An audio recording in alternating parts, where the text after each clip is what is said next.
After Syrian government forces took back major parts of rebel-held areas in eastern Aleppo in late July, the number of civilians remaining in that area has been the focus of both the international community and the news media.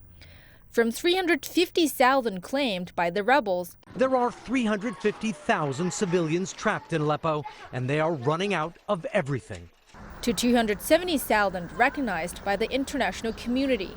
We have convened the Security Council today because the Russian Federation and the Assad regime have launched an all-out air and ground offensive against eastern Aleppo and its 275,000 civilians. And going down to even 200,000. This is an estimated 200,000 civilians are trapped inside the shrinking rebel-held portion of the city. The number has been regarded as more than 200,000. And 270,000 was once confirmed by the United Nations in October. And those of the Aleppo people, of the 275,000 civilians that are there where you are. However, as the city is gradually retaken and controlled by government forces, it seems that the number of residents is in fact much smaller than what was previously estimated. They spoke about 250,000 more, and they began shouting here and there in the U.S. Assembly and there just for humanitarian needs or something. Though after all, so it's now clear. The number is much more or less than they spoke.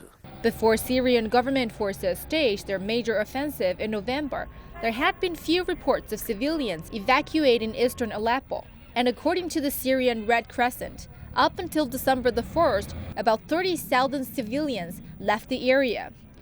During the 2 weeks after that, another 30,000 left, based on numbers from the Syrian State Agency and the Russian Defense Ministry. And on Thursday, another 35,000 people, including rebel fighters, have been evacuated. Altogether, a figure of 110,000 rebels and civilians in eastern Aleppo, far less than what had been claimed before.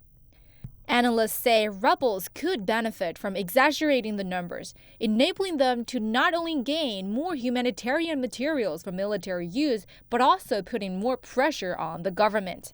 After everything finishes, I think even some international organizations will have trouble of facing, let's say, some threats of lying on the international community what regards the numbers of civilians there.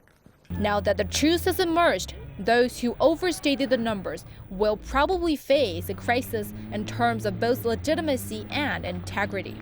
Hu Chuqiao, CCTV.